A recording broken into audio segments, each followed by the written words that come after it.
టాలీవుడ్ మత్తులో జోగుతోందా? మైకంలో మయసభను చూడాలని ఆరాటపడిందా? ఎక్సైజ్ ఎన్ఫోర్స్మెంట్ విభాగం స్పీడ్ చూస్తుంటే సెకండ్ లిస్ట్ పెద్దగానే ఉన్నట్టు ప్రచారం జరుగుతోంది. డ్రగ్స్ కి అలవాటు పడిన వారి తొలి జాబితా టాలీవుడ్ లో ప్రకంపనలు రేపిన నేపథ్యంలోనే రెండో జాబితాపై టెన్షన్ అమాంతం పెరిగింది. మేరా నామ్ కబ్ ఆయేగా అంటూ టాలీవుడ్ జనాల్లో గుబులు రేగుతోంది.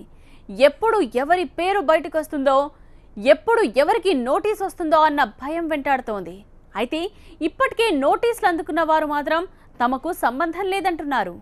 పోలీసులైతే బలమైన ఆధారాలున్నాయి, త్వరలోనే మరికొందరి పేర్లు బయటపెడతామంటున్నారు. డ్రగ్ సప్లయర్ కెల్విన్ ఇచ్చిన సమాచారంతో ఇప్పటిదాకా లాగింది తీగే అని పోలీస్ వర్గాలు సంకేతాలు ఇస్తున్నాయి. తీగ లాగడంతో భారీ డొంక కదిలే ఛాన్స్ ఉందని ఊహాగానాలు వస్తున్నాయి. మత్తు కథా చిత్రంతో భాగమున్న అందరి మత్తు వదిలేస్తారా అన్న ప్రశ్నలు కూడా వస్తున్నాయి. నోటీసులు అందుకున్న వారు ఈ నెల 19 నుంచి ఎక్సైజ్ శాఖ పోలీసుల విచారణకు హాజరు కావాల్సి ఉంటుంది. విచారణకు హాజరు కాకపోతే అరెస్ట్ చేసి జైల్లో పడేయడానికి కూడా ఎక్సైజ్ డిపార్ట్మెంట్ రెడీ అయింది. చరిత్రలో తొలిసారిగా తెలుగు చిత్రసీమను ఇంత భారీగా కుదిపేసింది డ్రగ్స్ వివాదం. మాదక ద్రవ్యాలు, మత్తు పదార్థాలు ఎలా వాడతారో, దాని పరిణామాలు ఎలా ఉంటాయో చూపిన చిత్ర పరిశ్రమ స్వయంగా ఆ సుడిగుండంలో ఇరుక్కుపోయిందనే విమర్శలు వస్తున్నాయి.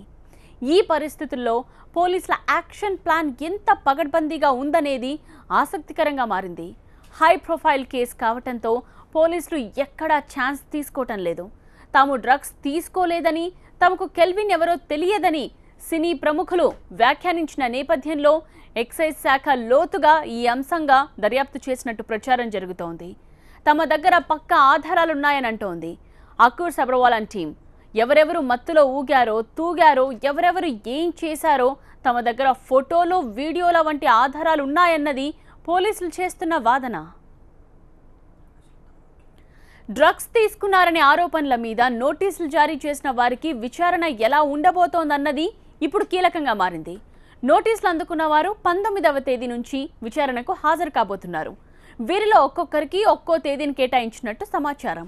ఇక హీరోయిన్లను మాత్రం వాళ్ల నివాసాల్లోనే విచారించేందుకు ప్రత్యేక దర్యాప్తు బృందం ప్లాన్ చేస్తున్నట్టు తెలుస్తోంది.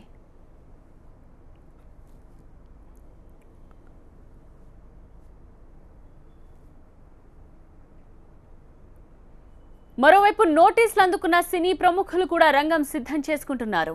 విచారణలో తాము ఎలాంటి ప్రశ్నలు, ఎలాంటి ఆరోపణలు ఎదుర్కోవాల్సి వస్తుందో, అందుకు సమాధానాలు ఎలా చెప్పాలో అన్న దానిపై రిహార్సల్స్ మొదలుపెట్టారని ఊహాగానాలు వస్తున్నాయి. అంతేకాదు ఈ అంశాలపై కొందరు న్యాయ నిపుణుల సలహాలు తీసుకుంటున్నట్టు సమాచారం. ఉదయం నుంచి ఎస్ఐటి టీం అదే ప్రకారం ఇంకా కొంతమంది ఆఫీషియల్స్తో కూర్చొని ఈ కేసు సంబంధించిన డిస్కషన్స్ జరుగుతున్నాయి. చాలామంది నోటీసెస్ రిసీవ్ చేశారు, అక్నాలెడ్జ్మెంట్స్ కూడా వచ్చినాయి, ఇంకా కొంతమందికి వస్తాయి. పేరు ఇప్పుడు రకరకాలుగా పేరు బయట వస్తున్నాయి. దాని గురించి నేను ఏం కమెంట్ చేయను. కానీ డిపార్ట్మెంట్ పరంగా, చట్టపరంగా కూడా మనమే ఈ పేరు బయట ఇస్తే కరెక్ట్ ఉంటుంది.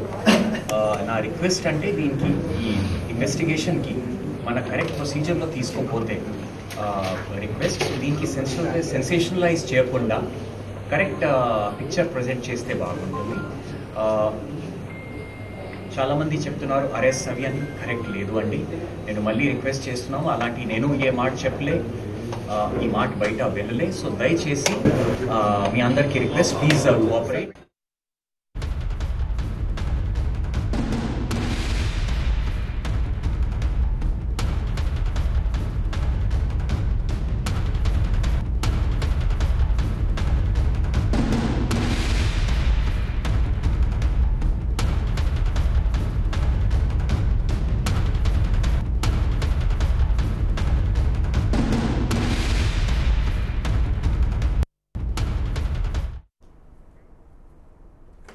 బ్రేకింగ్ న్యూస్ చూస్తున్నాం. డ్రగ్స్ కేసులో విచారణకు ఖచ్చితంగా హాజరు కావాలని సిట్ చెప్తోంది. నోటీసులు అందుకున్న వారందరూ కూడా విచారణకు కంపల్సరీగా హాజరు కావాల్సి ఉంటుంది. డ్రగ్స్ వాడినట్టు తేలితే మాత్రం 6 నెలల పాటు జైలు శిక్ష పడే అవకాశం కనిపిస్తోంది. మరో 3 రోజుల్లోనే విచారణ ప్రారంభమవుతోంది. ఈ నేపథ్యంలో అసలు విచారణ ఎలా సాగుతుందో తెలుసుకుందాం. మా ప్రతినిధి అప్డేట్స్ అందించడానికి సిద్ధంగా ఉన్నారు. విజయ్,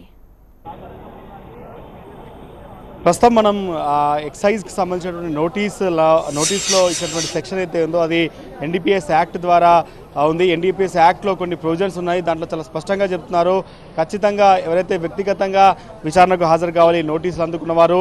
ప్రస్తుతం మనం చూసినటువంటి కాపీ ఇదే కాపీని 12 మంది సినిమా తారలకు ఈ కాపీనే పంపారు. నోటీసులో ఉన్నటువంటి అంశాలన్నీ కూడా మెన్షన్ చేశారు. నోటీసులో ప్రతి ఒక్క అంశాన్ని కూడా చాలా స్పష్టంగా ఎక్సైజ్ ఎన్ఫోర్స్మెంట్ అటు వాళ్ళు పంపినటువంటి నోటీసులో పేర్కొంది. నోటీసులో దాదాపుగా ఎన్డీపీఎస్ యాక్ట్ 1985-67 యాక్ట్ ప్రకారంగా తాము ఏ విషయాన్నైతే ఈ కేసులో మొత్తం 3 కేసులు ఇన్వెస్టిగేషన్లో ఉన్నాయి.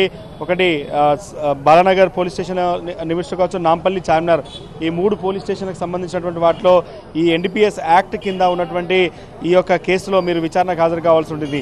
దాంతోపాటుగా ఈ సెక్షన్ 67 కింద narcotic drug and psychotropic substance act అనేది కూడా చాలా స్పష్టంగా మెన్షన్ చేశారు. అంటే దీంట్లో ఉన్నటువంటి నిందితులు ఎవరైతే ఉన్నారో వాళ్ళు చెప్పినటువంటి సమాచారం మేరకు దీంట్లో మీ పేరు బయటకు వచ్చింది కాబట్టి మీరు కొంత ఈ ఇన్వెస్టిగేషన్ సహకరించాలని చెప్తున్నారు. దీంట్లో ఈ యొక్క 2 పాయింట్స్ కూడా చాలా కీలకంగా ఉన్నాయి. మనం చూస్తే ఈ ఏ అండ్ బి ఈ 2 ఏవైతే పాయింట్స్ ఉన్నాయో ఇవి చాలా స్పష్టంగా చెప్తున్నాయి. Call for information from any person for the purpose of satisfying himself whether there has been any convention any provision. మీకు ఈ కేసుతో సంబంధం ఉంది కాబట్టి మిమ్మల్ని పిలుస్తున్నాం. ఎవరినైనా కూడా ఎగ్జామిన్ చేసే అధికారం ఎన్ఫోర్స్మెంట్కి ఉంది ఈ సెక్షన్ ద్వారా అనేది కూడా చాలా స్పష్టంగా చెప్పారు. కింద ఎవరైతే నోటీస్ తీసుకున్న వాళ్ళు సిగ్నేచరు, నేము, వాళ్ళ డిజిగ్నేషను, వాళ్ళకి సంబంధించినటువంటి ఈ ప్రొఫార్మా అంతా కూడా ఇదే నోటీస్ని ఎక్సైజ్ ఎన్ఫోర్స్మెంట్ పంపించింది. అయితే దీంట్లో ఈ ప్రొవిజన్లో చాలా స్పష్టంగా ఉంది, ఒకవేళ డ్రగ్స్ వాడినట్టు తేలితే మాత్రం 6 నెలల జైలు శిక్ష పడుతుంది. ఒకవేళ విచారణకు హాజరు కాకుంటే మాత్రం ఖచ్చితంగా తదుపరి చర్యలు కూడా తీసుకునే అవకాశం ఉందని మాత్రం ఈ ఎన్డీపీఎస్ యాక్ట్ 67 ద్వారా అవుతుందనేది ఎక్సైజ్ సిట్ అధికారులు అయితే చెప్తున్నారు. ఎస్ సార్, విచారణకు హాజరయ్యేవారు ఎటువంటి రూల్స్ పాటించాలో, ఇన్ కేస్ డ్రగ్స్ తీసుకున్నట్టు రుజువైతే మాత్రం 6 నెలల జైలు శిక్ష కూడా పడే అవకాశం ఉందని క్లియర్గా నోటీసులో పేర్కొన్నారు. ఆ విషయాలు మనం ఇప్పటివరకు చూసాం. ఇక ఇప్పటి వరకు తాను డ్రగ్స్ కొనడం కానీ అమ్మడం కానీ చేయలేదంటున్నాడు నటుడు నవదీప్. గతంలో డ్రగ్స్ కేసులో అరెస్ట్ అయిన వ్యక్తితో మాట్లాడటం వల్లే తనకు నోటీసులు ఇచ్చారని భావిస్తున్నానంటున్నాడు. లాస్ట్ మంత్ ఒక ఈవెంట్ ఆర్గనైజేషన్ కంపెనీతో కలిసి ఒక ఈవెంట్ చేశాను. సో దాంట్లో ఒక 2 పార్ట్నర్స్ ఉన్నారు. దాంట్లో ఫస్ట్ పార్ట్నర్ మాకు ఇంత మునుపు కూడా పనిచేశాడు. కాకపోతే ఆ సెకండ్ పార్ట్నర్ వాడు పార్ట్నర్సే వాళ్ళు ఈవెంట్ అయిపోయిన 2 వీక్స్కి బేగంపేట దగ్గర ఎక్కడో ఈ నార్కోటిక్ దాంట్లో అరెస్ట్ అయి ఉన్నాడు. సో నాకు ఆ ఫోన్ కాల్ లేదంటే అతనితో నేను 1-2 మంత్స్ ఫోన్స్ మాట్లాడడం, మెసేజ్లు ఎక్స్చేంజ్ చేయడం అన్నీ జరిగింది. సో దానికి ఎక్స్టెండ్ చేస్తూ అంటే ఇది ఎందుకు ఉంది అనే క్వశ్చన్ వస్తుంది.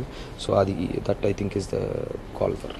పర్సనల్గా నేను చాలా బాధపడుతున్న విషయం, it's a very bad thing. అంటే ఎవడో కొన్నాడు, ఎవడో వాడాడు, వాడి నాశనం అయిపోతే అది కొంతవరకు మనకేం నష్టం లేదు దానివల్ల. బట్ హైదరాబాద్లో స్కూల్స్ వరకు వెళ్ళి కొన్ని వందల మంది పిల్లలు, అంటే ఆల్మోస్ట్ 14-15 year old పిల్లలు కన్జంప్షన్లోకి దిగారు అనేది చాలా డేంజరస్ విషయం అది. సో దానికి సంబంధించి ఇలాంటి ఇష్యూలో పేరు రావడం డెఫినెట్గా బాధాకరమైన విషయం. But it's only I know what it is about. అంటే ఇప్పుడు ఆ పర్టికులర్ దానికి ఏం లింక్ ఉంది, దానికి నేను ఆన్సర్ ఇవ్వాలి, అక్కడ వరకు వెళ్ళండి. సో అంతవరకు ఐఎమ్ క్లియర్, బికాజ్ నేను ఎప్పుడు ఏమి కొనడం, అమ్మడం లేదంటే కన్జ్యూమ్ చేయడం లాంటివి ఎప్పుడు చేయలేదు కాబట్టి I'm clear so about that. So అంతవరకు నేను ఒక రెస్పాన్సిబుల్ సిటిజన్గా పోలీసు వాళ్ళకి కోఆపరేట్ చేస్తాను. కెల్విన్తో తనకు సంబంధాలు ఉన్నాయని పోలీసులు ఎందుకు భావిస్తున్నారో అర్థం కావడం లేదంటున్నాడు నటుడు సుబ్బరాజ్. విచారణ తర్వాత ఈ కేసుతో తనకు సంబంధం లేదనే విషయం బయటపడుతుందంటున్నాడు. నాకు ఎక్సైజ్ సిట్ నుంచి నోటీస్ రావడం జరిగింది. అండ్ ఫస్ట్ డౌట్ నాకు అసలు ఎందుకు గమనించారో నాకు అర్థం కాలేదు. So I have to obey to the system, no doubt. I for sure attend the sit excise department, no doubt. And అలా ఎందుకు అతను కెవిన్ అన్న అతను లిస్టులో మా పేర్లు ఎందుకు ఉన్నాయి, ఎందుకు సిట్ వాళ్ళు మాకు నోటీస్ పంపించారు, నాకు నిజంగా absolutely no idea. But once everything క్లారిటీలు వస్తాయి once we attend the court and all. తనకు పోలీసుల నుంచి ఎలాంటి నోటీస్ రాలేదంటున్నాడు నటుడు నందు. అవసరమైతే బ్లడ్ టెస్ట్ చేసుకోవడానికి కూడా తాను సిద్ధమంటున్నాడు. నాకు ఎటువంటి నోటీసులు రాలేదు. అన్నెసెసరీ రూమర్స్ వచ్చాయి కాబట్టి డైరెక్ట్గా ఒకసారి పోలీసులని నేనే ఆశ్రయించి, సార్ ఇట్లా మీరు ఏం చెప్పకుండా నాకు నోటీస్ పంపించకుండా నా పేరు వస్తుంది, నా కెరీర్కి బ్యాడ్ అవుతుంది, నా ఫ్యామిలీకి ఎఫెక్ట్ అవుతుందని నేను అందరికీ ఒకటేసారి కనుక పోలీసుల దగ్గర నుంచి వస్తే కనుక తెలుస్తుంది. నా మీద ఎటువంటి ఉన్న రూమర్స్ అన్ని రాంగ్ అని ప్రూవ్ చేసుకోవడానికి డైరెక్ట్గా నేనే వచ్చాను. ఇవాళ పొద్దున్నే నా పేరు వేశారు కదా, నాకు ఇవాళ వరకు అయితే రాలేదు. ఒకవేళ మీరు అన్నట్టు నాకు ఇవాళ నోటీస్ జారీ చేసి ఉండి నాకు ఇంటికి వస్తే వాళ్ళు చెప్పిన డేట్కి నేను వచ్చి విచారణకు సహకరిస్తాను. మళ్ళీ ఇందాక అగర్వాల్ సార్ది ఇంటర్వ్యూ చూశాను నేను.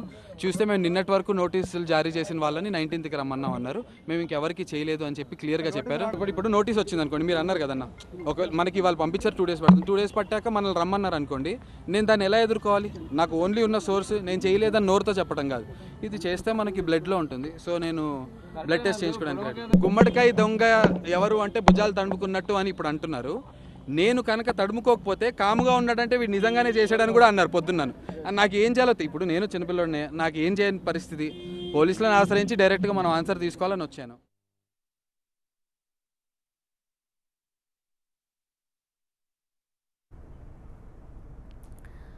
అది నటుడు నందు చెప్తున్నది. అయితే తనకు నోటీస్ అసలు అందలేదని చెప్తున్నాడు. ఈ లిస్ట్లో ఇంకా చాలా మంది పేర్లే వినిపిస్తున్నాయి. నవదీప్, సుబ్బరాజ్తో పాటు తనీష్ పేరు కూడా ప్రధానంగా వినిపిస్తోంది.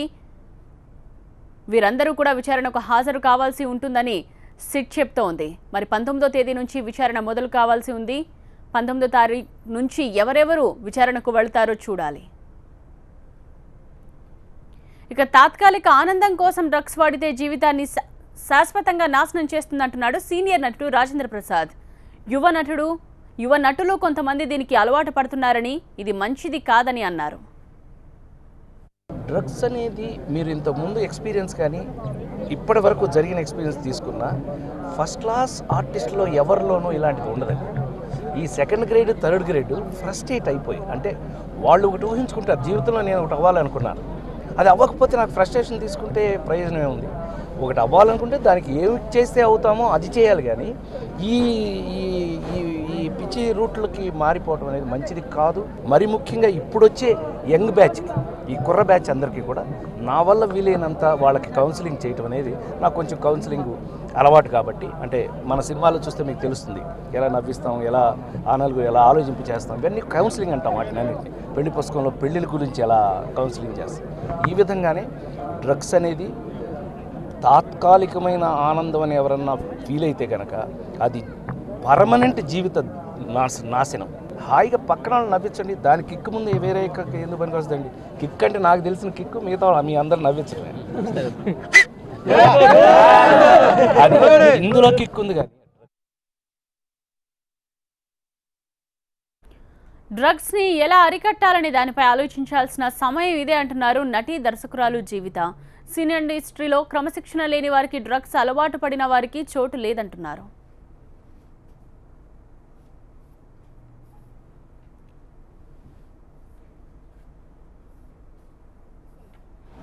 ఈరోజు విచ్చలవిడిగా ప్రతి పబ్లో దొరుకుతున్నాయి డ్రగ్స్ అనేవి.